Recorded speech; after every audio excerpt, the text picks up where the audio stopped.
Yan, Albert, bukod sa iyo, bukod sa akin, puro tayo ngayon dito sa ating booth, mga kapanalig. Yes. Kasama po natin, iba't ibang diocese ang pinanggalingan nila. Sabi ko nga sa inyo ay tinatanggap natin lahat ng mga bisita. Pero ang kanilang pastol ay si Brother Jess Ibalyar, si Brother Sanrio kung tawagin. Hindi ko alam kung tatawagin ko itong brother o sister eh. Magagalit na naman sa atin yung mga mga taga-kabila eh, di ba? Kasi binabatikos nila to, lalo na si Jacob Rentevilla eh. Di ba? Paborito kang tawagin nun, akla. Sabi ko gano'n, akla daw si Sanrio.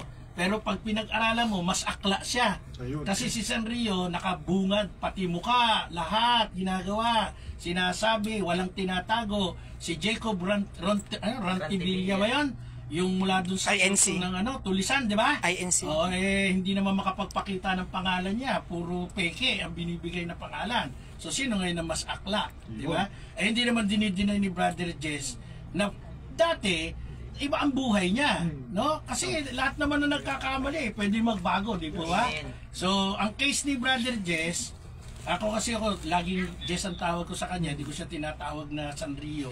Dahil hindi ko alam kung Sanrio yung laruan yun, o Sanrio yung gusto niya ba maging santo, di ba?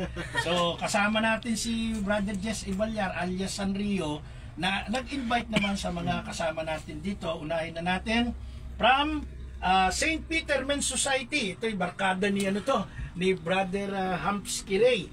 Basta si Brother Anthony Flores. Brother, bati ka sa mga kapanalig natin. Isang mapagpalang hapon po sa ating lahat mga kapanalig, mga kapatid. At binabati ko po yung lahat ng mga nakakakilala at sa mga hindi nakakakilala sa amin. At pagpalain po tayo ng may kapal. Amen. So Brother Anthony Flores po ito. Susunod naman po ay yung ating mahal na kapatid, kapanalig, si Sister o Brother Acer Bautista. Welcome tayo lahat dito. Pakibati po. Good afternoon po sa lahat. Maraming salamat po sa pag-imbita po dito. God bless po sa atin. Amen. So, bukod kay Acer, nandito rin po si Brother Romel Ruiz. Siguro medyo nasa likod sila. Ako na lang magbabanggit ng pangalan nyo, no? Of course, ganyan din si Brother Ruel Balala. Brother Glenn, nandiyan ka naman sa mikropono. Sige, bumati ka sa mga kapanalig natin. Magandang hapon po sa lahat. Ayan. Mga kapanalig. Okay, from Quezon City lang si Brother Glenn. And of course, ang isa sa pinakamagandang nakita kong bisita natin dito, si Sister Ana. Paano i-pronounce to? Bato-bato o bato-bato? Bato-bato o kahit ano. Si Sister Ana. Itong si Ana, ang lola ni Mama Mary. Yes. Ayan, baka nakakalimutan nyo. Okay, Brother Jess, bumati ka ng personal sa mga kapanalig natin.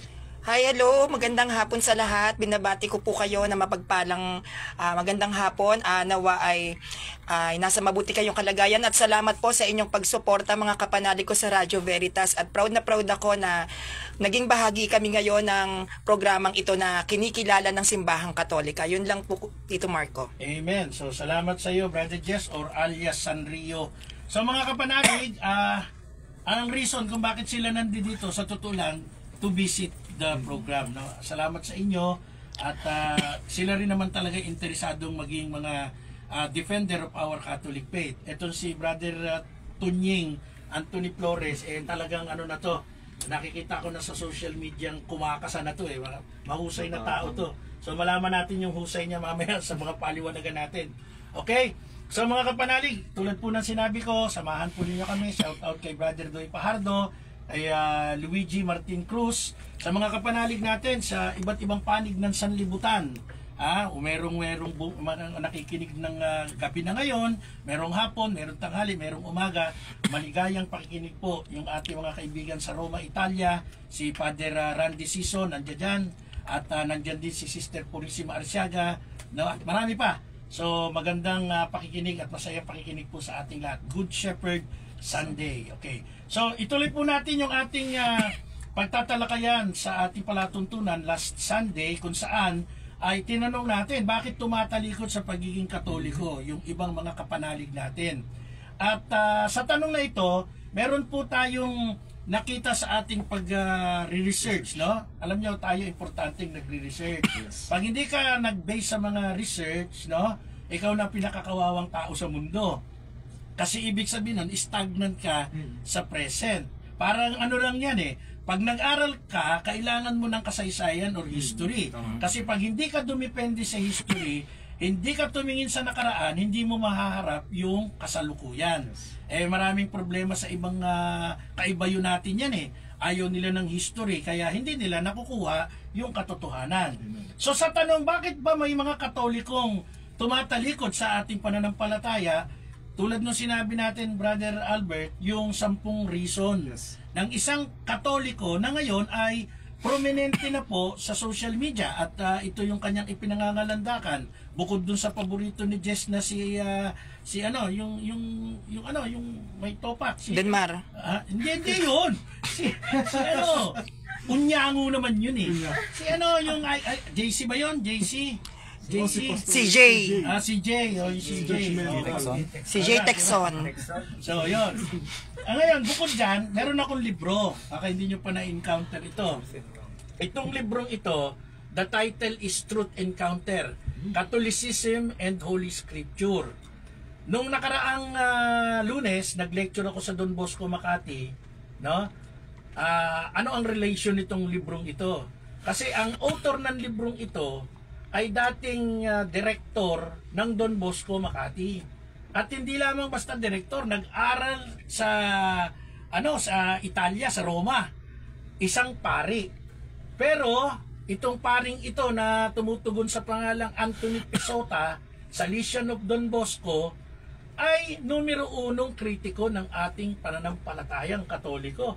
At pagka mahina ka at binasa mo itong librong ito, baka magkaroon to ng cause na tumalikod ka din kung mahina ka, kung wala kang alam. Just imagine ang author bigating pare, hindi pipitsugin kasi nag-aral pa sa Roma. Pero pag binasa ang librong ito, tatayo lahat ng balahibong meron ka at sasabihin mo na ganun pala ang problema sa Catholic faith. So ito po, kaya ko dinala referensya, makikita natin na hindi lamang mga ordinaryong Katoliko ang humihiwalay, tumatalikod sa simbahan. Sa Iglesia ni Cristo, meron silang binibidang pari doon. Si Father Dison, na nag-aral din sa Italia. Meron siyang licentiate. Tapos tumalikod, naging Iglesia ni Cristo. So, ibig sabihin, hindi ho batayan na ang mahinang Katoliko o ordinaryong Katoliko lang ang pwedeng tumalikod. Kasi katulad nitong referensya kong ito, pari ito tumalikod. No? Napunta sa ibang sekta, pagkadating sa ibang sekta, umatake ng umatake.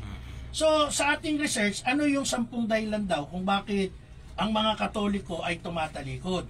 Okay, babanggitin ko, mabilisan lang. Sa 10 reason, number 1, ang sabi niya, work-based salvation. Binase nila sa Ephesians chapter 2 verse 8 to 9, sapagkat ang Roman Catholic Church, no, tayo daw ay nagja-justify ng faith natin plus, may plus, the sacrament.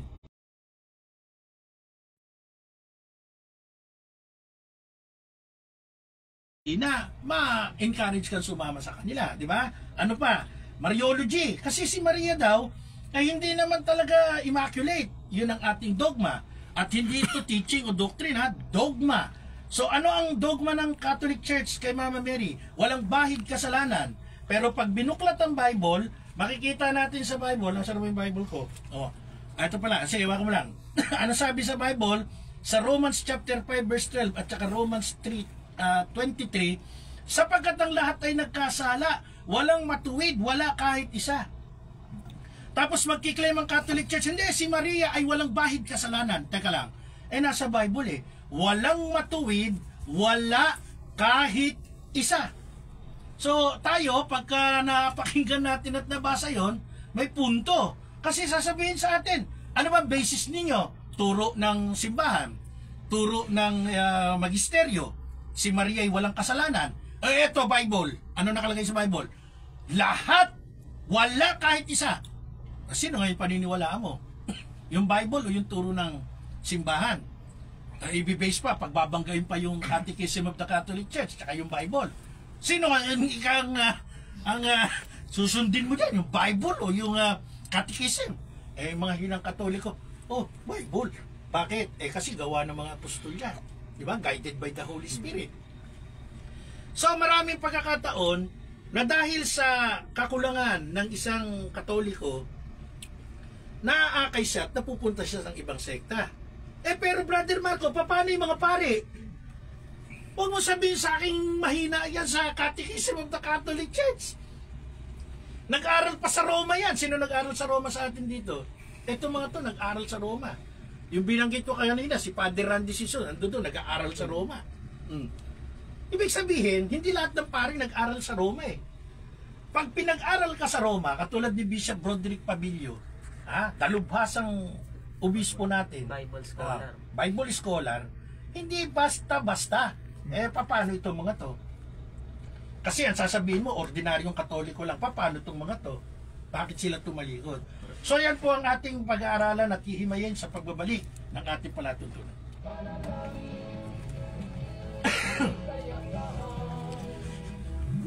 Ang tagapagtanggol sa pananampalatayang Katoliko. Nakita ko sa aking Facebook yung aking mga kabisita dito. Ayan. Kasi ito ang aking Facebook live. Ayan po si Brother Anthony Flores. Yan po si Acer Bautista. Then nasa likod niya ang magandang bini-bini si Sister Ana Bato-Bato. Ayan si Brother Romel Ruiz andun sa dulo. At si Brother Ruel Balala yung naka-brown. Si Brother Jess Ibalyar, ayan. At saka si Brother Glenn Diaz. Ayan, Glenn Diaz. Alam mo ang Glenn Diaz, ang Diaz ay mga kamag-anak ko from Ilocos Norte. Ayan. Kaya malamang kamag-anak ko. I'm Archbishop Charles Pinag-aralan Brown, natin. the Apostolic So, Nuncios Brother Tito Cruz, shout out sa iyo ha. Magaligayang pakikinig. Puno po kami ngayon dito, mga bumisita sila sa ating program.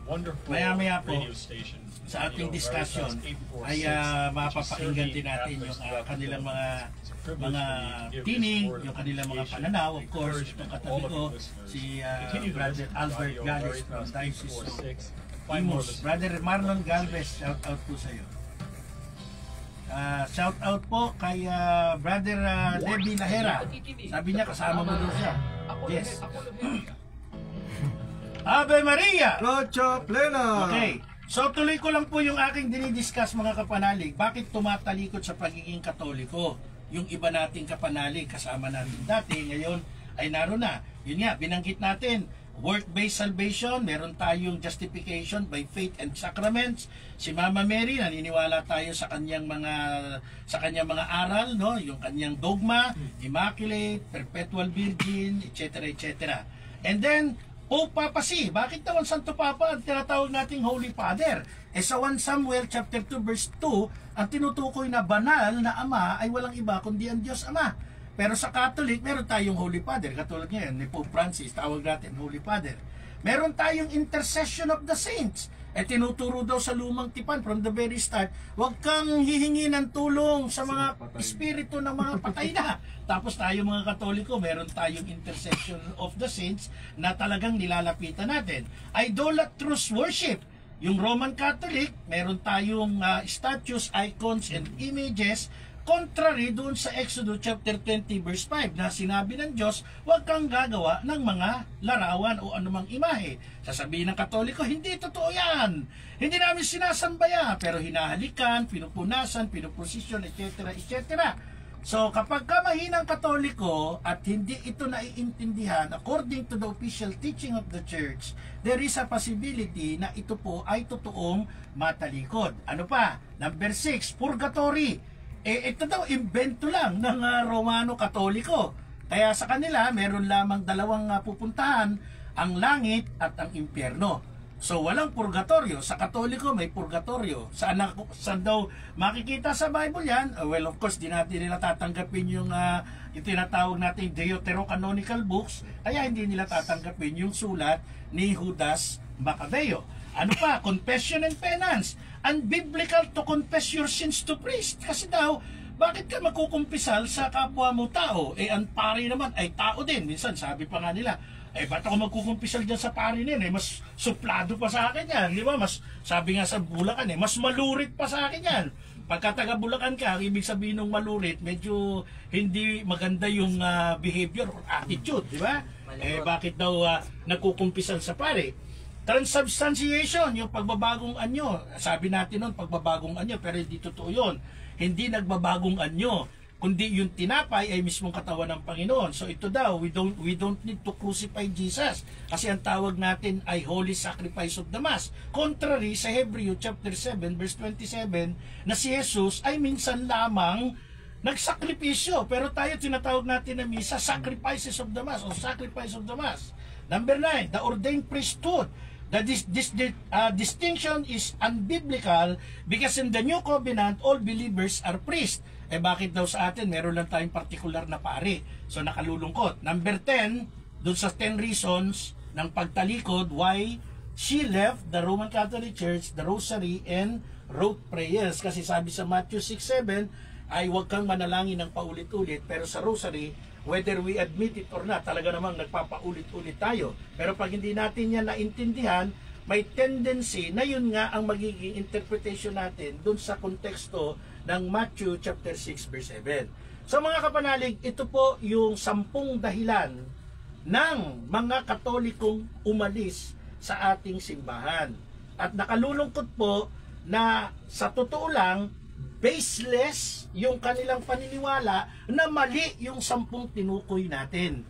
Wala lang tayong enough time para ibanggitin natin ng isa-isa, ipaliwanag ng isa-isa yung 10 ito. Pero sa totoo lamang po, napakadali pong i-refute itong mga ataking ito. For example, yung ordained priesthood, particular lang daw na yung mga pari na nagmimisa ang pari sa atin. Mali agad eh. Kasi tayo bilang Katoliko, pag bininyagan ka, nakikibahagi ka sa pagkapari, pagkahari, at pagkapropeta ni Jesus. Kaya pag sinabi mong ang pari ay yung pari lang, halimbawa, dito si Father Anton Pascual, no! Lahat tayong baptized Catholic, parte ng pagiging pari ni Kristo. Sila yung ordained para mag-perform ng sakramento na in-institute ng ating Panginoong Jesucristo. Kaya itong mga atake nito, ito'y atake po ng mga ob-ob. At pag pinaniwalaan ng mga ob-ob, ang magiging bunga po ay TANGA. Angat. Di ba? So nakalulungkot. Now, dito sa sa pagtalikod ng mga kapanalig natin dati na ngayon ay humiwalay na, ano po ang ating kukuning referensya? Basahin natin according dito sa sa Bible na paborito ko ngayon. Ang Bible Pinoy version. Ito po ang bagong labas ng Philippine Bible Society, at itong Bible na ito, Brother Albert, nung nabubuhay pa si Tatang Larry, siya ang nag-abot sa akin yan. Ito'y niregalo sa akin ng isang pastor na kaibigan at kaklase niya. Ang pangalan ay si Pastor Rex. Shout out Pastor Rex, born again Christian. Niregaluhan ako ng Bible. So basahin natin yung Matthew chapter 7 verse 21 using that version. Brother Albert, pakibasa po. Hindi lahat ng tumatawag sa akin ng Lord, Lord ay makakapasok sa kaharian ng langit. Yung mga taong sumusunod lang sa kalooban ng Ama ko sa langit ang makakapasok doon. Sa Judgment Day, maraming magsasabi sa akin, Lord, Lord, di po ba nagpipreach kami ng mensahe mo? Nagpalayas ng mga demonyo? At gumawa ng mga miracles sa pangalan mo?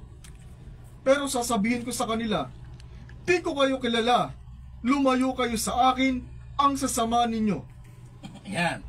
So dito sa binasa mo ito, Brother Albert, very clear yung paglalarawan ng ating Panginoong Jesucristo. Pagdating ng araw, hindi lahat ng tumatawag sa Kanya, Lord, Lord, Panginoon, Panginoon, papasok sa kaharian ng langit. Ngayon, theologically speaking, pag pinag-aralan po itong bahaging ito ng Bible sa Matthew 7:21 to 23, meron po talagang itinuturo sa atin dito kung papaano tayong papasok sa kaharian ng langit. Hindi po magiging garantiya na tayo ay nag-preach, nagpahayag ng mabuting balita. Hindi po garantiya na tayo ay nagpalayas ng demonyo. Hindi po garantiya na gumawa tayo ng mga miracles o kababalagan in Jesus' name. Kasi pagdating ng araw, sabi ng verse 23, sasabihin ko sa kanila, di ko kayo kilala. Lumayo kayo sa akin, ang sasama ninyo. Lumayo kayo sa akin, kayong mga mapagawa ng masama. So, ano ang punto dito? Paano kang hindi nakilala ng Panginoon gumawa ka ng miracle in His name? In Jesus' name. Nag-cast out ka ng devil. In Jesus' name. Nagpahayag ka ng mabuting balita. Gospel. And then at the end, sasabihin niya, hindi kita kilala, lumayo ka sa akin. Paano yun? Kasi nga po, nandito mismo yung sagot.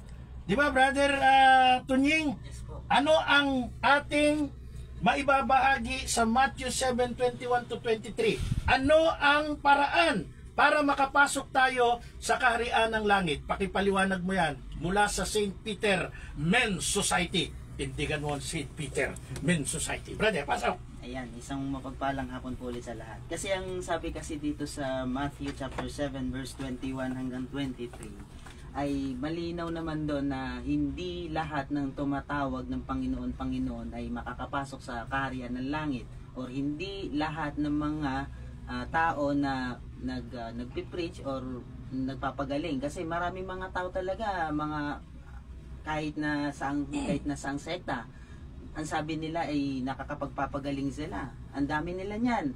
Nagpapakita sa social media, talagang pinakikita nila na meron talaga silang pinagagaling na mga hindi ko alam kung totoo yung pagpapagaling nila sa social media, sa harap ng social media, no. Pero ang pinpoint nito, ang point nito is andun pa rin dun sa pagsunod sa kalooban ng Ama. Nandun pa rin sa pagsunod sa kalooban ng Diyos. Ngayon, ang isa sa magiging follow-up question natin yan, ano-ano ba ang mga kalooban ng Diyos? Unang-una sa lahat, paano nga naman natin mapapaliliwanag o paano natin maipalilinaw kung ano yung kalooban ng Ama, dahil iba ang isip ng Diyos at iba sa isip ng tao. Maaaring po pwede nating basahin ng Biblia, ilan lang yan sa mga kalooban ng Diyos. Ilan lang yan. Pero hindi lang yun nakabase doon sa Biblia na to, yung kabuuan ng kalooban ng Diyos. Marami. Kaya kung tutuusin, So in particular, Brother Tunying, yes po. ano ang kalooban ng Diyos, sapagkat sinabi mo na nga mismo na ang kalooban ng Diyos ang magiging daan para tayo ay makapasok sa kaharian ng langit. Tulad ng sinabi ko, hindi garantya yung pagpipreach, hindi garantya yung paggawa ng miracle, hindi garantya kung ano pa man ang ginagawa mo in Jesus' name. So ano ang kalooban ng Diyos? Iyon ang tinukoy mo eh. Ang kalooban ng Diyos, sabi rin ng binasa natin, ang magiging daan para makapasok ka sa kaharian ng langit. So mas maganda na tumbukin natin ano ang kalooban ng Diyos. Sa maraming pagkakataon po, mga kapanalig, ito pong kalooban ng Diyos na parang napakahirap sagutin. Tulad na sinabi mo, Brother Tunying, maraming kalooban ng Diyos. Marami. Iba-iba. Ibig sabihin ng marami, iba-iba. Iba-iba. Pero in particular, dito sa Matthew 7:21 to 23 na siyang ginagamit natin ngayon sa ating pagtalakay, para matumbok natin, kasi may lang ang ating programa, ano po ba ang kalooban ng Diyos? Sagutin po natin mismo yan kung ano talaga yung gusto ng Diyos at according to the Scripture. So basahin natin sa Gospel of St. Luke chapter 9 verse 35. Pakibasa ulit, Brother Albert. At may isang tinig mula sa alapaap ang nagsabi, "Ito ang aking anak, ang aking hinirang. Siya ang inyong pakinggan." Okay. Sabi ng Matthew 7:21 to 23, hindi ka makakapasok sa kaharian ng langit kung hindi mo susundin ang kalooban ng Ama. Ano ang kalooban ng Ama? Maliwanag, i-declare doon sa pagbabautismo sa Kanya. Rather doon sa transfiguration. Ano yung transfiguration? Yung pagbabagong anyo ni Jesus. Katabi si Elias, katabi si Moises. Ano sabi ng tinig sa langit? Ito ang aking anak, ang aking hinirang. Siya ang inyong pakinggan. Ano ang kalooban ng Ama? Pakinggan mo si Jesus. Ano ang kalooban ng Ama? Ang salita ni Jesus. Ang tanong, nag-preach ka, nakinig ka ba talaga sa salita ni Jesus? Questionable. Bakit? Kasi nag-preach ka, gamit mo ibang simbahan, hindi yung simbahang tinayo ni Jesus sa Matthew chapter 16. Itatayo ko ang aking iglesia. Hindi yan, natalikod yan. Magpaparehistro ako sa Security and Exchange Commission. May bago akong fellowship, may bago akong church. Oh, di matigas ang mukha mo? Bakit? Sabi ni Jesus itatayo ko ang aking iglesia. Sabay kumalas ka. Hindi, I have my own church. I found the true church. Hindi ka nakinig sa salita ni Jesus. Ano sabi ng Ama? Ang kalooban ng Ama. Siya ang inyong pakinggan. Number 2. Eto, marami tayong magkakanda hetot-hetot dito. Ano ang sabi ng John chapter 19 verse 26 to 27? Babalikan natin yan, Brother Albert, sa ating pagbabalik. Yan, nakita niyo yung point? Ang sabi ng Ama, sundin nyo ang kalooban, sundin nyo ang tinig Sundin nyo yung hinirang Nagtayo ng simbahan, kumalas ka may sarili kang simbahan. Dito pa lang, hindi ka na nakinig sa salita. Siya ang inyong pakinggan. Paano mo sasabihin pinakinggan mo, nagtayo ka nga ng sarili mong Ano pa simbahan? yan? May karugtong pa yan. Parang sa Australia. Mamaya discuss natin yan.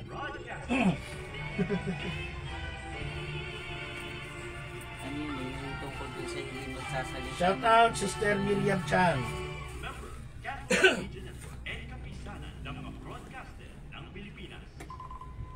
Mga kapanalig, Philippine Standard Time, 30 sandali makalipas ang ikadalawa ng hapon.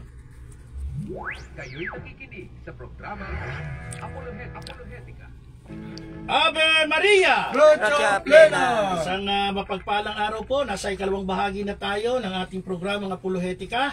17 taon na po sa ating pagsasahimpapawid. Salamat sa Diyos. 17 years sa ating radyo ng simbahan, Veritas 846. Salamat sa Diyos sa pagkakataon po na ang tinig natin ay magamit at kasama na rin dyan yung aking yumaong partner na si Tatang Larry Malyari. Ako po si Brother Marco, si Evangelista. 16 years kong kasama si Tatang. Ito yung ika-17 taon. Kasama ko si Brother John Albert Gales. Sana umabot ka pa ng mas maraming taon. Amen. Kasi dalawa ng partner ko ang namatay. Si Brother Jojo Caparas. Ikaw ngayon ang partner ko. Jesus Maria Jose, Santísima Trinidad. Bata pa naman yun. At salamat po sa ating mahal na Pangulo, si Father Anton Pascual, ang ating Vice President for Operations, si Father Roy Billen, at ang ating Station Manager, si Madam Risa Mendoza. Sa buong pwersa ng ating himpilan, salamat po sapagkat ang ating radyo ng simbahan ang ginagamit upang makarating tayo, ang ating tinig, sa maraming kapanalig na nagtatanong tungkol sa ating pananampalataya. Alam nyo, hindi lang po tayo masyadong nag-e-expose ng mga kapanalig natin galing sa ibang sekta na lumilipat at bumabalik sa simbahan, kasi ayokong ang credit mapokus sa atin. Pero napakadami na po na mga kapanalig nating nanghihina, marami na pong mga galing sa ibang pananampalataya na pumunta po sa ating simbahan. Yan po'y documented, pero hindi natin pwedeng ipagmalaki, hindi natin pwedeng sabihin kung sino sila, but ang biyaya ng Diyos na sila'y tinatawag uli sa Santa Iglesia ay sa pamamagitan nga po ng ating palatuntunan. No? Hindi ho tatagal ng 17 years ang ating himpilan kung ito po ay hindi nagagamit ng Panginoon para po sa marami nating mga kapatid, mga kapanalig na nagugulumihan. Kaya salamat po sa Diyos. Of course, sa ating mga sponsor, meron po ako mga tagapagtaguyod. Nariyan ngayon sa Israel ang aking mahal na kaibigan, si Kapitana Evelyn Tan Arago, ang pang-ahepe ng Barangay Affairs Office ng Taguig City. Thank you, Kapitana Evelyn, sa suporta kay Sister Purisima Arsiaga at Sister Tita Arsiaga dyan po sa Roma, Italia. Salamat po sa inyo. Kay Brother Eric Castillo, ang bagong promoted na Master Sergeant ng Philippine National Police dyan po sa Caloocan. Brother Arnel Borromeo at pamilya, si Brother Carlo Castillo Gonzales dyan po sa Batangas. Kasi marami tayong mga apostolate mission na sa pamamagitan ng mga taong tumutulong sa atin, no, ay nakakarating po tayo sa marami pang mga lugar at mga dioceses para po gawin natin ang paglilingkod to defend our Catholic faith. Now, balik na po tayo sa ating programa. Kasama ko po si Brother Anthony Flores at ganoon rin po si Acer Bautista, Brother Romel Ruiz, Brother Roel Balala, Brother Glenn Diaz at Sister Ana Bato-Bato. At kasama natin siyempre ang magiting na apologist sa social media na paborito ng mga iglesia ni Cristo at ni Denmar Santiago ba yun? Si Brother Jess Ibalyar or San Rio. Ayan. So puntahan natin yung ating topic. Ginamit natin ang Matthew 7:21 and 23 at doon po ay makikita natin ang isang sikreto. Ano ang sikreto? Makakapasok ka sa karya ng langit kung susundin mo ang kalooban ng Ama. At tinanong natin, ano ang kalooban ng Ama? Ang Biblia po ang sumagot. Napakalinaw po doon sa Transfiguration. Ang tinig mula sa alapaap, which is the Father, ang sabi niya, ito ang aking anak. Kaya siguradong ang Ama yon. Siya ang aking hinirang, siya ang appointed, hindi po si Apollo Kibuloy. No? Siya ang aking hinirang, hindi po yung fugitive, nagtatago ngayon. Ha? Pag nakita nyo si Apollo Kibuloy, report nyo agad sa NBI o sa PNP. Ha? Anong sabi? Siya ang inyong pakinggan. Ano ang kalooban ng Ama? Napaka-simple lang po dito. Kung iintindi natin ito, ang kalooban ng Ama, pakinggan natin si Jesus. Nagsalita si Jesus, Matthew 16:18. I will build my church. Tumayo ka ng iba mong simbahan. Sa Pilipinas, may Felix Manalo, may Apollo Kibuloy, may Eliseo Soriano, merong Villanueva, Eddie Villanueva, o kung sino-sino pa. Huwag na nating tukuyin yung mga nasa labas ng bansa nagtayo. Jehovah, Mormons, Sabadista, Metodista, etc. etc. Paano mong pinakinggan si Jesus? Si Jesus kasama nyo ako hanggang sa katapusan ng sanlibutan, tapos mag-i-insist ka, hindi, nagkaroon ng pagtalikod, kaya nagtayo tayo ng bago. Nasaan ngayon ang pagsunod mo sa kalooban ng Ama? Now, ano pa ang kalooban ng ating Ama? Sasabihin ni Jesus, nagsalita si Jesus John chapter 19 verse 26 to 27. Basa, Brother Albert. Nakita ni Jesus na nakatayo ang nanay niya katabi ang mahal niyang disciple. Kaya sinabi niya sa nanay niya, Nanay, ayan po ang anak ninyo. At sinabi niya sa disciple, Siya ang nanay mo. Simula nun, tinuring na siya na disciple na member ng family niya. Simula noon, yung disciple na si Juan, itinuring ng nanay niya, yung nanay ni Jesus, si Maria. Sa pananampalatayang umiiral sa buong mundo, iba't ibang mga sekta, iba't ibang simbahan, sino ang tumatanggap dito po sa testamentong ito ni Jesus? Kaya ako ginamit yung term na testamento kasi nandun na siya sa krus, mamamatay na Ano ang testamento niya? Yan ang aking ina, tanggapin niyo yan. Tinanggap ba nila ang mahal na inang Maria? Si Larry Malyari, si brother tatang ko, nung buhay pa, lumaki at tumandang iglesia ni Cristo yun, na-convert ng Catholic, sabi niya, noon ang tawag ko kay Maria, Maria lang, as in plain Maria. Ano pangalan ng nanay mo, Brother Albert? Cecilia. Cecilia, halimbawa dumating ako sa bahay mo, nakita ko nanay mo nakaupo sa tumba-tumba. Pagpasok ko, Cecilia, kumusta ka? Kabastusan ba yun o paggalang? Masasampal tayo. Di ba? Masasampal tayo no? Kasi isipin mo, nanay mo ng kaibigan mo, tinawag mo in her name. Cecilia, di ba? Out of respect. Pero tayo, ano ang tawag natin sa nanay ni Jesus? Mama Mary. Bakit? Kasi kung magkaibigan tayo, pag ginalang mo ang nanay ko, ginagalang mo ako. Pag binastos mo ang nanay ko, babalatan kita ng buhay.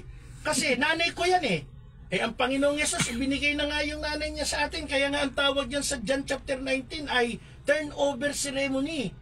Walang ibang kapatid si Jesus, kaya ibinigay niya kay Juan to take care. Yung mother niya, hayan ang iyong ina. Babae, hayan ang iyong anak. Yan po ay napakalinaw na mensahe ibinibigay sa atin. For God so loved the world, He gave His only begotten Son. Dumating si Jesus. And the begotten Son gave us His mother, ang mahal na ina. Pero ayaw nyo galit pa nga kayo kay Mama Mary. Kaya sabi ng mga exorcist, ang mga galit sa nanay ni Jesus ay mga kampo ni Satanas. Totoo. Kasi hindi nila mabigyan respeto. Ewan ko bakit napaka-big deal kung tawagin nilang Blessed Mother o Mama Mary. Di ba yung nanay nga ng kaibigan natin, kaya natin tawaging nanay Kaya natin tawaging mama kung the way na tinatawag ng kaibigan natin So tayo, bakit yung nanay ni Jesus, kung tinuturing natin siyang kaibigan at Panginoon, di natin matawag na Mama Mary, nanay. Inang Maria, di ba? Nako, ayaw ni Jose Protasio Corilla yan, yung kaibigan ko, na nagdiriwang ngayon ng kanyang anak na si Vince Vergara Corilla ng happy birthday, di ba? At saka si Sister Jessica Milag, ang asawa ni Brother Adrian Milag, birthday din today. Oh, ayaw nila yung mga ganyan kasi bakit? Mga deboto sila ng ating mahal na Inang Maria. Dagdagan pa natin. Siya ang inyong pakinggan. Ano ang salita ni Jesus? Basahin natin, Matthew 26:26. Ano sabi, brother? Habang kumakain sila, kumuha si Jesus ng tinapay at nagpasalamat sa Diyos. Hinati-hati niya ito at saka ibinigay sa mga disciples. Kunin ninyo ito at kanin, sinabi niya. Ito ang katawan ko. Tapos kinuha niya ang baso ng alak, nagpasalamat sa Diyos at binigay ito sa kanila. Kayong lahat, inumin niyo ito. Sabi niya, ito ang dugo ko na nagpapatunay na totoo ang pangako ng Diyos sa inyo. Binuhos ang dugo ko para patawarin ang kasalanan ng marami. Sinasabi ko sa inyo, hindi ako iinom ulit ng alak na ito hanggang dumating ang araw na iinom ako ng bagong alak kasama ninyo ako sa kaharian ng Ama ko. Amen. So ano ito? Jesus instituted the sacrament of Eucharist. Anong sabi ni Jesus? Tanggapin ninyo ito at kanin. Sabi ng mga pastor, hindi totoo yan, simbolo lang yan. Paano ngayon yung sabi ng ating Ama? Siya ang inyong pakinggan. Ngayon sinasabi na ni Jesus, dinideclare niya, ito ang aking katawan, kainin ninyo. Sa John chapter 6, ang liwanag ng sinabi niya, ito ang aking katawan. Saan? In form of what? Yung flesh? No. That's why He instituted the sacrament of Eucharist. Sapagat yung tinapay ay magiging totoo niyang katawan. Pero ano ang ini-insist ng mga pastor, ng mga ministro? Hindi totoo yan, simbolo lang yan. Ibig sabihin, may sarili kang disposisyon. Ang sabi ng Ama, siya ang inyong pakinggan. Ayaw mo makinig eh. Pinipilit mo, ano lang ang ang Eucharist eh, hindi tinapay. Ang tinapay hindi katawan ni Jesus eh. Simbolo lang yan. Di matigas ang ulo mo. Paano ka papasok sa langit? Kahit magtakta ka ng Bible buong buhay mo, mangaral ka, gumawa ka ng kapangyarihan in Jesus' name, which is pwedeng mangyari, pero hindi ka nakikinig eh, sa salita ni Jesus eh. Yun ang binibigay ng Panginoong, ng Ama. Sundin nyo, gawin nyo ang anumang sasabihin niya sa inyo. Sinabi ni Mama Mary yan doon sa wedding at Cana. John chapter 2, di ba? Wala na silang tubig, wala na silang alak, rather, kumuha ng tubig. Ano sabi ng mahal na ina? Katulad ng sinabi ng tinig sa langit. Gawin ninyo anuman ang sabihin niya sa inyo. Anong ibig sabihin? Makinig ka kay Jesus. Ayaw mo makinig eh. Kaya kahit nag-evangelize ka, pero meron kang sariling trip sa buhay mo, hindi ka makakapasok sa kaharian ng langit. Kaya ikaw, JC ba yun? CJ, ang galing-galing mo sa Facebook, pero ayaw mo namang humarap ng harapan, kahit magturo ka na magturo, palpak pa rin ang turo mo. Kahit lahat ng akusasyon mo ay ibato mo, pero wala kang sapat na batayan, walang kwenta yung iyong pangangaral. Dagdagan pa natin. John chapter 20 verse 21 to 23. Brother, maya-maya bubuklatin natin yung ibang part. John 20, 21 to 23. Mabilisan, Brother Albert. Banat! Lumapit kay Jesus ang asawa ni Zebedee. Kasama ang mga anak niya. 21 to 23. Matthew, John chapter 20, 21 to 23. Okay. Anong gusto mo? Tanong ni Jesus sa kanya. Sumagot ang nanay, ipag-utos niyo po na ang anak ko... Matthew yan, brother. John. Sorry. Sa John. Ano sabi doon? Sorry. Medyo nalito si brother John Albert. Ayan. John chapter 20, verse 21 to 23. Okay. Ito po. Sumainyo ang katotohanan. Pagkasabi nito, Kapayapaan. pinakita niya sa kanila ang kanyang mga kamay at tagiliran niya. Alina naman yung basa mo. Ako na babasa. John chapter 20 verse 21 to 23. Sumainyo ang kapayapaan. Kung paanong sinugo ako ng Ama, gayon din naman sinusugo ko kayo. Pagkatapos sila hiningihan niya at sinabi, tanggapin niyo ang Espiritu Santo, ang patawarin ninyo sa kanilang mga kasalanan, pinatawad na, ang hindi niyo patawarin, hindi nga pinatawad. Yun. Diba? Iba yung binabasa mo. Anong sabi doon? Sumain niyo ang kapayapaan. Hiningihan niya ng Espiritu Santo yung kanyang mga alagad. Ano yung power na binigay niya? Ang patawarin ninyo sa kanilang mga kasalanan, pinatawad na. Ang hindi nyo patawarin, hindi nga pinatawad. Anong sabi ng mga pastor? Huwag kayo magkumpisal sa pare, hindi totoo yan. Si Jesus ang nag-institute Marunong ka pa sa salita ni Jesus. Nagbigay ng authority si Jesus, sinaraduhan, sinelyuhan. Ano yung sarado? Ano yung selyo? Espiritu Santo. Hiningahan sila at sinabi, tanggapin ninyo ang Espiritu Santo. Tapos ngayon ayaw mo ng kumpisal. I-insist mo hindi pwede.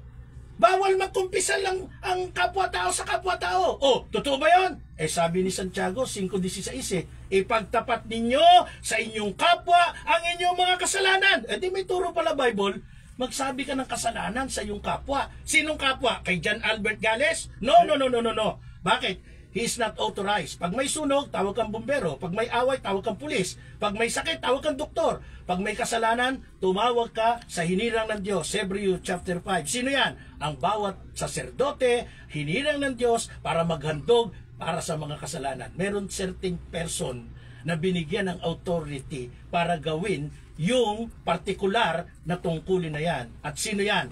Ang patawarin nyo sa kanilang mga kasalanan, pinatawad, ang hindi nyo patawarin, hindi pinatawad, ang mga pari na inordinahan mula sa panahon ng mga apostol. Babalik po tayo.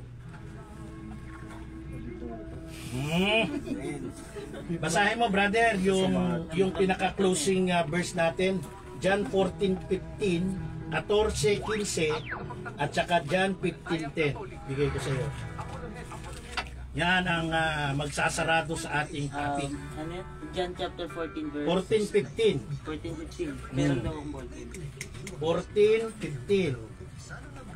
Tapos 15:10. Tapos 15:10. 14. Papasukin natin? Ngayon? 15. Wala rin tinta. Huwag na! Magpapasok tayo ng report. 14:15 tsaka 15:10. Unahin mo yung 14:15 ha.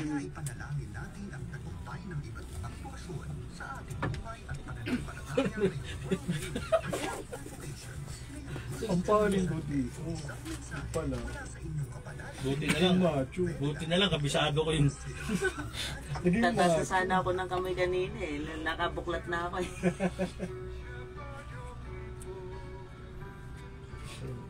Okay ba yung ano? Hindi ba humainit? Okay lang? Kasi gusto ko mag-yelo tayo dito.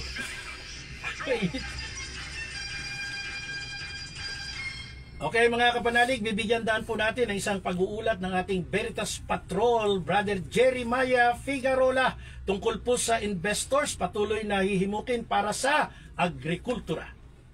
Maraming salamat, Brother Marco. Tiniyakan ng Department of Agriculture ang panghihimok sa mas marami pang investors. Shout out po sa mga kapanalig natin. Nagluloko yung ating network.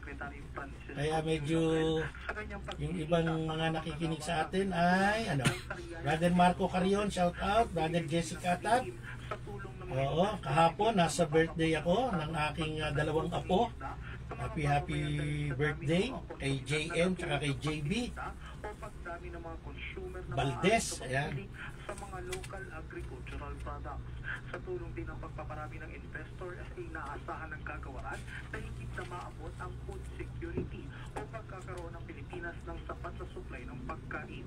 Kaugnay sa pagpamulat ng agrikultura ay una ng tiniyak ng Diocese ng Kabanatuan ng pakiisa sa mga mangingisda o magsasaka sa tulong ng kanilang pamamagitan sa pamahalaan upang mapalakas ang apela ng agricultural sector, partikular na ang sektor ng mga rice farmers. Para sa Veritas 846 ang radyo ng simbahan, ako yung kapanalig. Shout out brother Kuya Raymond Maborang, Kuya Ray.